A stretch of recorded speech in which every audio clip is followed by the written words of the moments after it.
Howdy doody, voters. Kevin the editor here. We're on to the fourth installment in this series of video coverage of the Polk County Chamber of Commerce Candidate Forum held on Thursday night, April 25th, 2024 at the Rockmart Theater. This part covers the first half of the session for District 1 County Commission candidates, which includes Deborah Connolly, Michael Gravitt, incumbent Jordan Hubbard, and James Vines. The group participated in the candidate forum earlier in the week on Tuesday evening, April 23rd at the Cedartown Performing Arts Center. That coverage is available like this on polktoday.com. Free of charge. This is the first of two halves of the session due to its length. Sit back, grab a beverage, and listen in to what candidates have to say. Okay, we'll resume our forum now. Just as a reminder as we get started that these candidates were all given tonight's questions last night via email, and tonight does include questions submitted after Tuesday night's forum in Cedartown.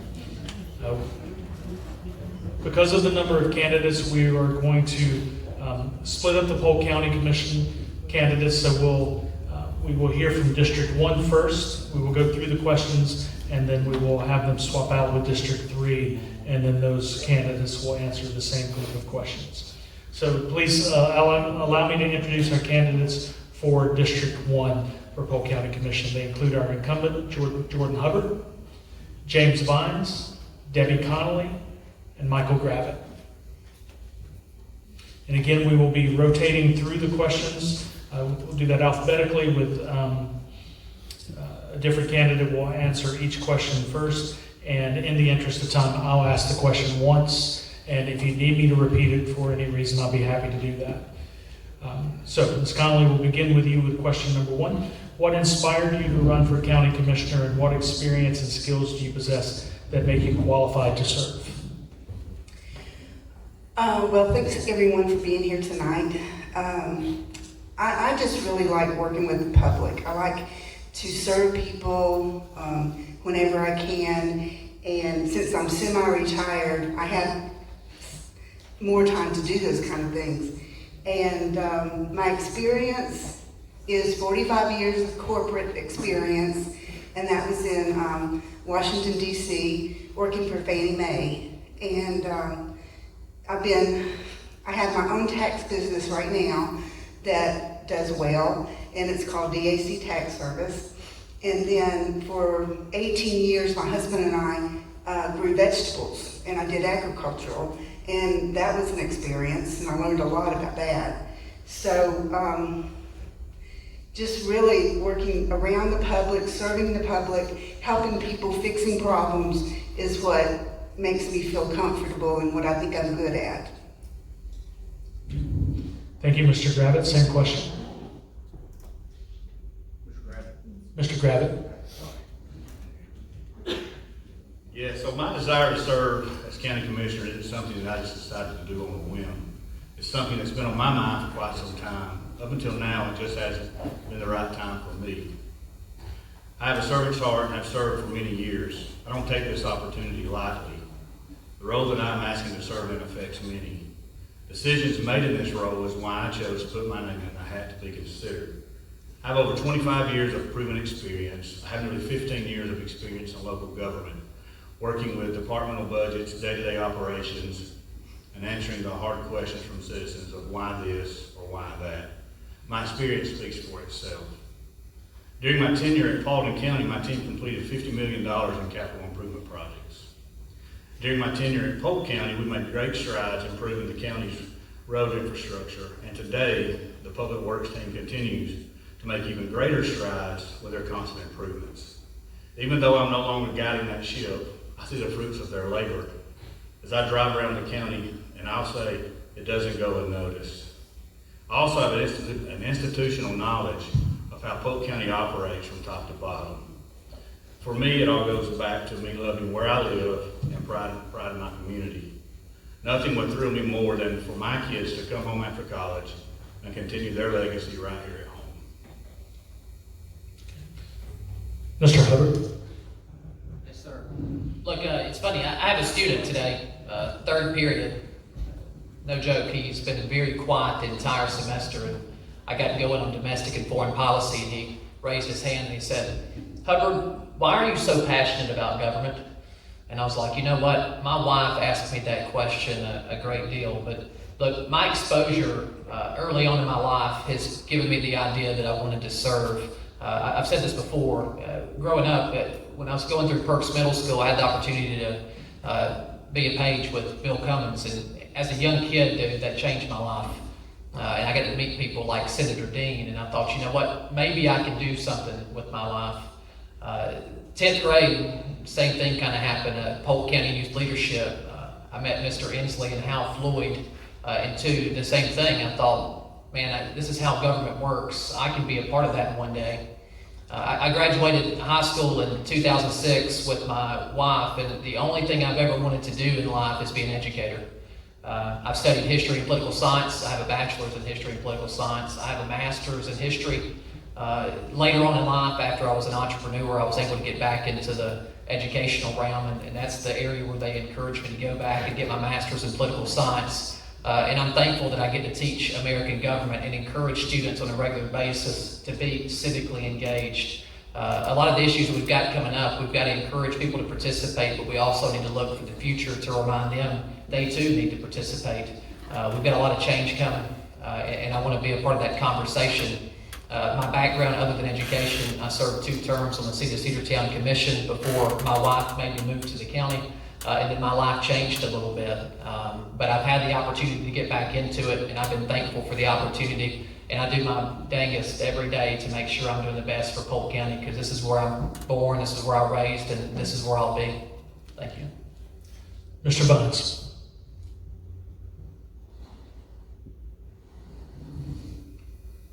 I was born and raised in this area. I was raised on a small farm up on Dugdown Mountain.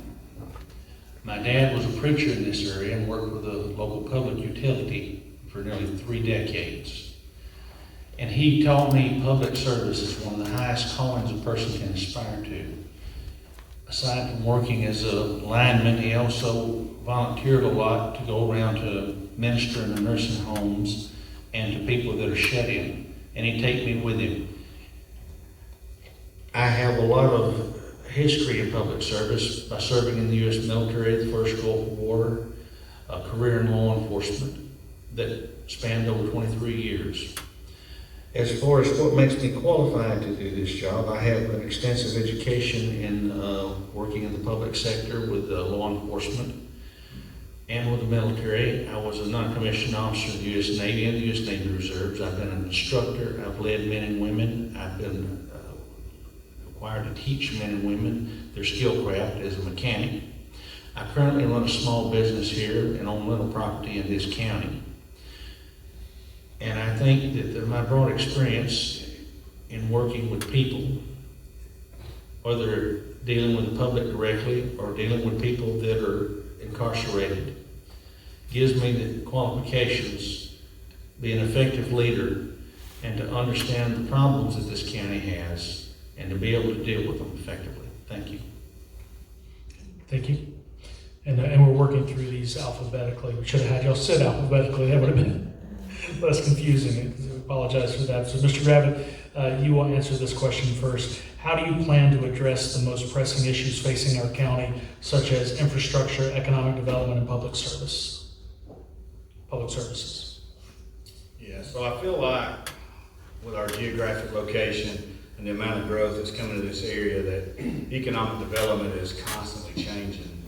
However, with the growth coming, our current infrastructure will be put to the test. I feel like we are in a time where planning is of the utmost importance. Whether we use O&M, SPLOST, or grant money to help with infrastructure and improve upgrades, I feel like some of the burden of infrastructure improvements can be put on the developers and other industries coming to this area. For example, if there's not enough water or sewer capacity, let's let some of the developers and industries partner with us to assist with the upgrades. Or if there's a certain amount of traffic that an industry is going to require that's going to be detrimental to our road infrastructure, let's let them help with our road upgrades. And we can, that goes on and on with whatever infrastructure you're trying to upgrade.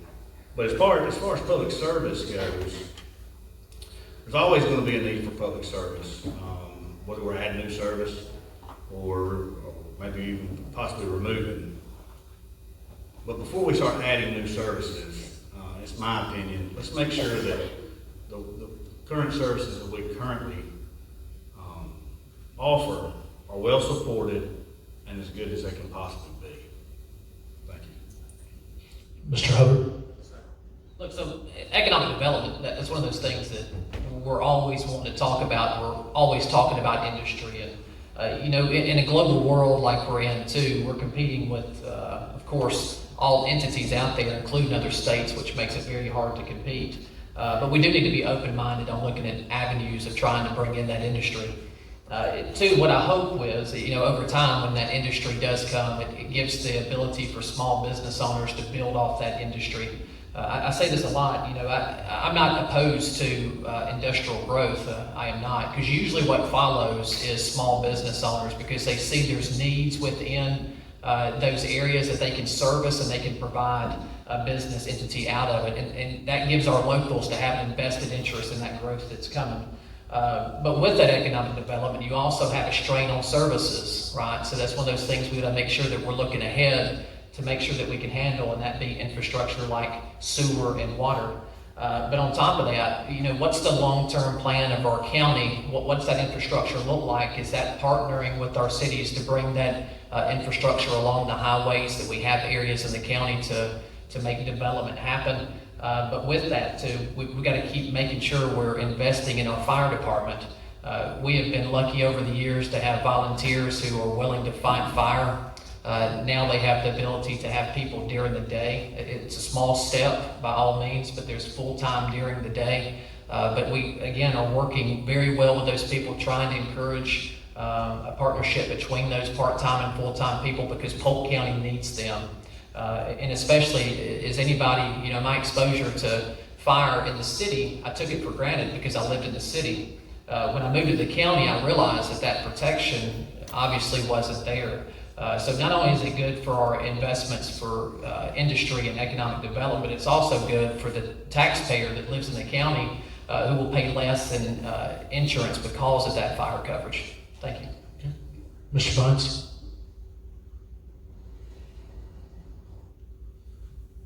I think one of the biggest things that we need is a long-term plan for the county. 10 years, 15 years, 20 years out. We need to look at the immediate problems, but we need to do projections for cost-benefit analysis, for incoming growth, such as new house subdivisions, and match up with the infrastructure and the funding. Now, public services is an area that we've improved upon recently with the new paid fire positions, but we can do a lot more. We can look at finding ways to improve the fire department's equipment, their training, our police departments, and one of the biggest issues we have locally here now is our county jail. It's in dire need of repair and upgrade. And personally, I think it wouldn't hurt to add more training to the deputies that we have up there. Because the governor, there was a law that was on his desk, I don't know if he signed it, was going to mandate about immigration enforcement and requiring that sheriff's departments go out and check the background of people that may be illegal aliens and report them to ICE. Well, a lot of police officers don't have that type of training. And you can run a standard criminal background check, but if the man's using false documents, you're not going to know whether or not he's an illegal alien. So we need to focus on these areas as well as the long-term planning projections to make the county work better for everybody. Thank you. And Ms. Connolly? Infrastructure, is this on? Okay. Infrastructure is important, and I believe in my heart that Polk County 10 years from now is going to look totally different in this county. I'm a big opponent of agricultural, because I think we need to get more farmers involved, and we need to develop our land that we have and get more people involved in that. I also believe that we need to make sure that we have our funding, and there's lots of ways to make funding. We got to be a little bit more creative about that. And if we don't get the economic development that we need, then we have to figure out other ways in order to get the funding, because there's all kinds of issues like for housing for seniors. You know, we have a lot of seniors that are going to need different kinds of housing than they currently have later down the road in their later years, and there's a lot of seniors in Polk County. So I think there's just a lot of issues, but the one thing that Jordan mentioned that's really near to me is the fire department issue. We need to have a robust fire department so that, you know, we get service whenever we need it. The city do good, Brockmart does good, Cedartown does good, but they just can't be everywhere all the time. So we need to really, I think we need to really concentrate on getting that fire department established, because it helps things that you don't even imagine. Like Jordan said, it helps your homeowner's insurance, because, you know, the homeowner insurance people, they know what counties do and do not have permanent fire departments and operate on a volunteer fire department. So that would be helpful with that. So we got a lot of issues that we need to look at, but we also need to be creative in ways that we raise money and or to provide funding for these things. Mr. Hubbard, you answer this question first. How do you plan to foster collaboration and communication between the county, cities, citizens, and community organizations? Look, this is probably one of the most important questions that we've got on here. Again, we're sitting here talking about long-term growth. The only way you can plan for controlled growth and progress on that is to make sure that we're all on the same page. When I was on the city commission, somewhere in 2013, I remember one of my first meetings, they used to set quarters, right? Every quarter they would meet, cities, counties, school board, water department, and I want to say the development authority, and I could be wrong there, but I'm pretty sure. But we were all at the table together, and we were talking about what's coming, or the prospects that we have, or what we could do together to make that a reality. And that's something we've got to get back to. And I've heard countless people at the county say that. I've talked to a city who said the same thing the other day, that we've got to bring that back, because at the end of the day, when we're not communicating, the citizens lose, because we're missing information that we could jump on and be proactive on and make sure that we're working in the right direction to provide the best we can for the community we serve. If you have a break in that communication, we are the ones that are losing, and we need to make sure that we're working in that direction. Mr. Vines? One of the biggest things I've seen in the past 2 times that I've run for this position was that there's a lack of communication with the community at large. I want to make sure if I get elected to be a county commissioner that if we go to do something, that every citizen is informed as much as possible. That it's not hidden on page 16 of the newspaper, that it's on the front page, that it's on the radio, that you know what we're going to do, that you know what the public hearings are, and that you can come out and talk to us. There are also public engagement with civic leaders like church leaders, members of the Chamber of Commerce, member of the Rotary Club. You need to go out and meet with these people and see what's going on. This county has had an influx of Latinos that build a bigger church just to accommodate the population. And they're coming into our schools, they're coming in opening businesses, and we didn't engage with these people coming in better. New people coming in bringing new ideas, because we're going to have a demographic group increasing as a voting bloc and increasing wanting services in this county. So the better engagement we have with these people, the better engagement we have with civic organizations and church leaders, the better off we're going to be. Thank you. Ms. Connolly?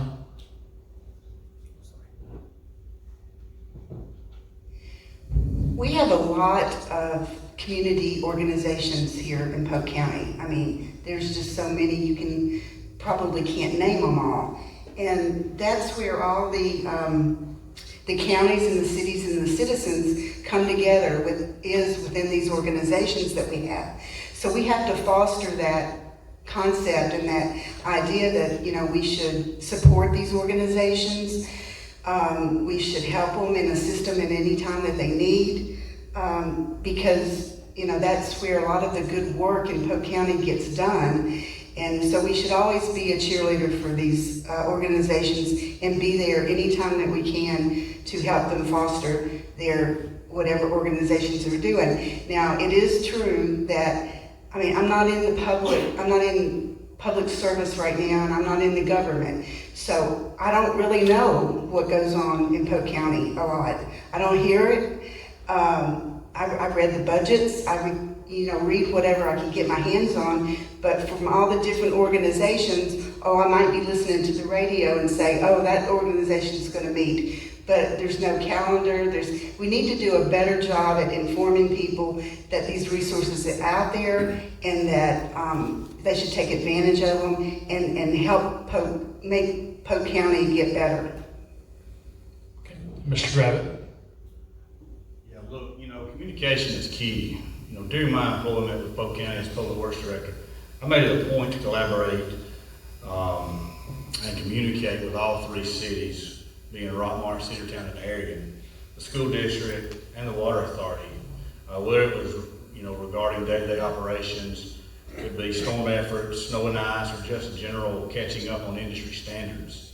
I was in constant communication with the citizens. I've said it since I qualified that my goal was to create or even recreate an intergovernmental committee that would meet quarterly. I mean, we can pick the dates, but with a delegate from each entity to discuss all business, within the entire boundary of Polk County.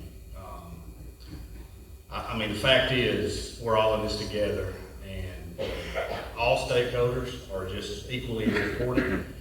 And sometimes I think we are missing the most important piece of the puzzle, and that's the citizens. It's hard work, but that's what the citizens deserve. Thank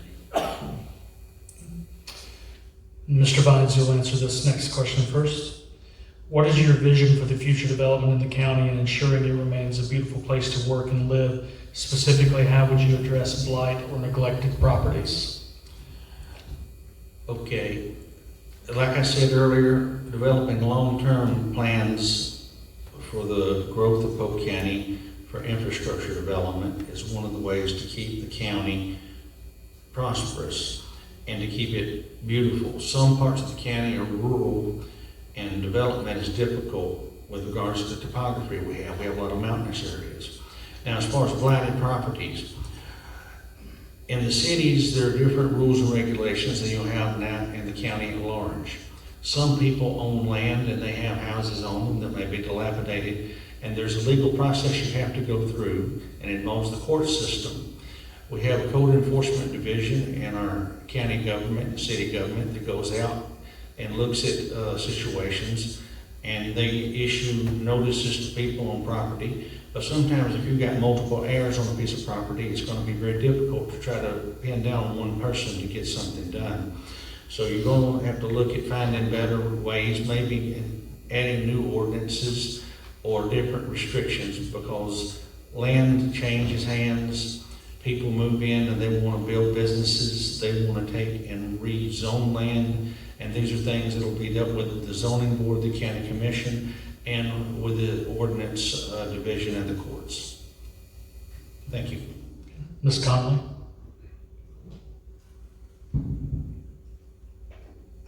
Future development in Polk County, the way that I see it is we need development, but we need it controlled. And we don't need to look like Hiram. We're just fine the way we are. My heart is in agricultural, so I would say let's go out there and do development with more agricultural businesses or things that we can bring into the county. I think I would leave the blight and the neglected properties to the code enforcers, because those guys know how to do that job. But I would assist them, and I would make sure that they know that they have my support and do whatever I can that's needed. I once had a gentleman tell me, I never forget, when I was fairly new back to Polk County about 18 years ago, we were driving into Cedartown, and the guy said, he was an elderly guy, and he said, "Why do you think every time you go into a city, you see a junkyard?" I didn't know what the answer was, I thought, but it's true. Sometimes you don't see the prettiest things of the city when you enter the city. And I got to thinking about that, and I'm like, it's true. And so we need to stay on top of it and make sure that we showcase our city a little bit better. Mr. Gravitt? Yeah, so obviously my vision is to keep Polk County a place that we're all proud to call home. I'm also not naive enough to think that growth and development isn't coming. Of course, however, with the growth that we're going to experience, I'm in the opinion it needs to be controlled in a way that benefits Polk County. It goes back to the question of fostering collaboration with our partners. If we're all sitting at the table, we can control the growth together, regardless of what part of the county it's in. I mentioned before that we're all in this together, so let's be teammates, make decisions that benefit us all. In regards to blighted and neglected properties, that's a little bit subjective. I'll say, what looks good to me may not look good to you. But I think we can all agree that there are blighted and neglected properties in our community. We have ordinances that address these type properties, and the answer is simple: follow the ordinances. Regardless of who, why, or how the property ended up in that situation, if the current ordinance don't lend itself to with the ability to mitigate the issue, then we need to revamp the ordinance. We talk about ensuring that Polk County remains beautiful. I'm getting some feedback up here. We talk all the time about ensuring that Polk County remains beautiful,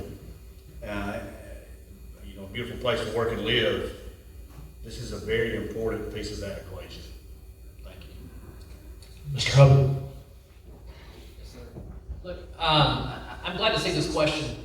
No doubt, of course, economic development is going to bring issues to places that have, been the same for quite some time. People who've had homesteads in certain areas for quite some time are seeing a change. And nobody says we can't grow and still honor our heritage and protect those folks in agriculture, et cetera. I think we really need to work with them as partners. 100% agree there. With blight and neglected properties, I am glad to see this as well. The key is here, what is the plan? If the county commission decides they want to really tackle blighted properties, then we've got to figure out, are we changing the code to give the person that's going to do the enforcement the tools to actually do it? And if you're not, then that's a different ballgame, right? So I think this one has moved with the county a little bit in different areas. It was the police department. I think it's now under zoning. Again, we've got to decide if we want to go after this and tackle that issue, what tools are we willing to give to the person that's going to actually enforce those codes? My time on the city, we actually adopted a blighted ordinance, which encouraged people to do the right thing. And if they didn't, right, it allowed the ability of the code enforcer to implement a tax on that, right? So once they achieved the result of fixing the property, of course, they would get that back in a credit. But the key is, do you want to give code enforcement the power to do it? Because once you do it, you got to do it. But the key is, it's got to be objective, right? It can't be subjective. So if we have a plan in an area, we got to work it. There needs to be a list so it stays objective, which makes it fair for all citizens of Polk County. Okay, we'll go back to the beginning with this next question. So Ms. Conley, you'll answer this one first. If elected, what support would you give to the Silver Comet and Pinhoti Trails? Okay, folks, with the answer wrapped up for this question, we end this part 1 video coverage of the Chamber of Commerce candidate forum from Thursday evening, April 25th for the County Commission District 1 session. Make sure to check out polktoday.com for additional video coverage from the event and the first candidate forum held on Tuesday evening, April 23rd at the Cedartown Performing Arts Center. I'm Kevin, the editor. Make sure to tune in for part 2 of this session of the candidate forum.